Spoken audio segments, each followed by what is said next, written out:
Update on uranium stocks here. So we'll start with a big picture look, and we'll look at several different uranium stocks here, as opposed to what we usually do is CCJ, just to give a sense of comparison. What is everything else looking like? So upper left hand corner here is CCJ. Then you have URA, which is a uranium miner ETF, and URNM, which is a sort of newer ETF. You can see it actually didn't start. It only started in like late 2019.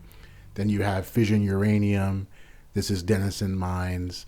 This is Uranium Energy Company. I forget the exact name. This is NextGen. This is Paladin. There are obviously many more uranium miners, but this is just a sampling. This big picture chart really just looking at the monthly really shows you that like CCJ is in the strongest position. So these lines here indicate potential levels of upside resistance, and specifically it's the previous month's high, right? And so if you zoom in here, you can see we just started a new month, April, right? First day of April. We had a high in March. This candle right now is an inside candle. We need to make a new high. That would be above 30.49. Notice we're pretty close to that, or we're closer to that than a lot of these other names, right? Like URA is a little bit further away by percentage. Well, actually, probably somewhat close, but the difference there is there's another swing high above for URA at 31.60 that it also needs to get out of. So the thing to keep in mind, I mean, think about it, is that you need to be making new highs on the highest of time frames. And the monthly obviously isn't the highest time frame, but if you're not making new highs on the monthly, you're not going to be making new all-time highs, just by definition. So CCJ is actually pretty close, and it's fairly clear air after that. Notice there's no swing high, whereas this has a swing high waiting for it. URNRN has another one. So does Fission Uranium. They all do relatively close. This is Paladins is up there at 112. That doesn't mean they're not buys, but if you had to choose where to put your uranium money, it feels like CCJ. If you want some more leverage, maybe CCJ calls. At least that's the way I'm playing it. And speaking of CCJ, we'll just kind of zoom into, we'll look at that specific chart. 1 second here.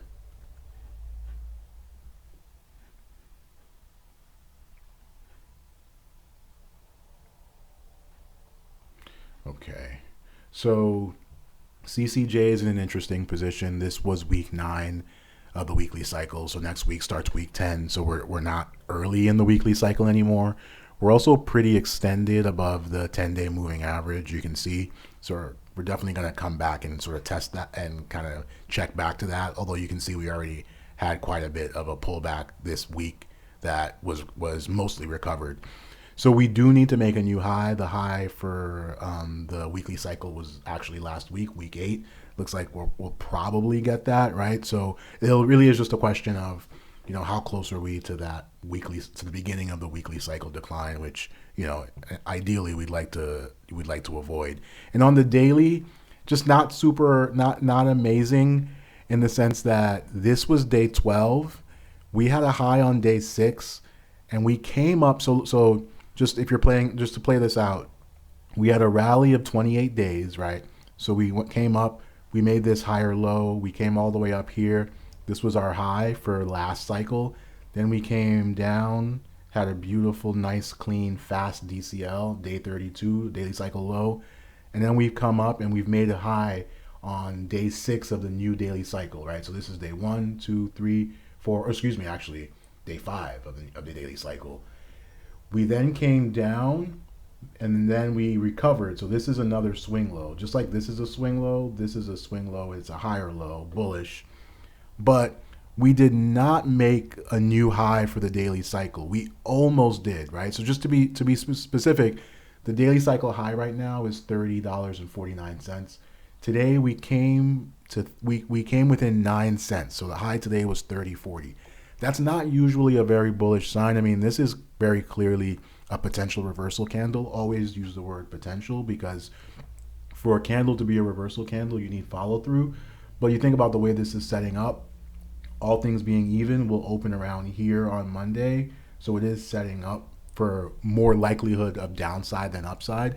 But this is uranium. Things happen fast. And you can even see these last 2 days, these are really ugly candles. I mean, kind of imagine being long these days. This upper wick means there was a huge pullback, but you still came gapped up the next day, right? Because you closed here and then you gapped up the next day, went all the way up here and then pulled back, and essentially did the same thing. Well, you didn't gap up, so you opened. Well, actually, you did gap up, right? And then you came down, and at some point, we're all the way up here. So this clearly a bearish looking candle can easily be reversed in something as wild as uranium, but it isn't a good sign that we couldn't even make a double top, right? Like, or I mean, I guess technically this is essentially a double top because we came within 9 cents.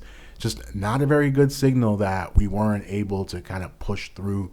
That said, that monthly, the sort of long term is looking really, really strong. And given that, it's a new quarter, if we're just making even bigger picture, this is the yearly chart. Look at this thing. It is a thing of beauty. We had this vicious downtrend for years. Now look at what we've done. The last 3 years, look at this. And I mean, this look has all the makings of something that just continues higher, right? Like our next real sort of hurdle is 44.81, right? That's almost 50% higher from here, right? Or it is actually about 50% higher from around the 29 level. And I think that's a number we see easily in the next couple of months, right? It's a question. We're not going to get to 44.81 in this weekly cycle. I think we're probably going to get the weekly cycle decline before we get that move. But I could easily see us get to 45 by the next weekly cycle. We'll have another decline, and then we can go for all-time highs at 56 and then beyond. Once we get past that 56 level, then you enter a sort of new price discovery, and we can understand what people are willing to pay, especially what will the price of uranium be at that point. So I suspect there'll be a good number of sort of tailwinds for us. But patience is the order of the day right now to see how, this plays out on Monday. Like, did we have our top on day 5 and now we're essentially declining? That's going to be the big question. Because that would, if we are going to have a left translated daily cycle, that means it's setting us up for this to be the high. Like, or maybe we even poke up on Monday, make a new high on week 10, and then that might begin our descent into the weekly cycle low, which you would like. The weekly cycle almost always cuts through the 10-day moving average, so you can think of that as like your minimum downside target. It almost always slices right below through it, but you can think of, just to be clear, right now the 10-day moving average is, or excuse me, the 10-week moving average is at 24. Wow. That's quite a ways to drop. And it's obviously rising, you can tell. So, by the time we hit it, it won't be 24. It'll be a higher number. Unclear, exactly how high. But that just gives you a sense of, again, always want to protect the downside, always want to think about sort of risk management.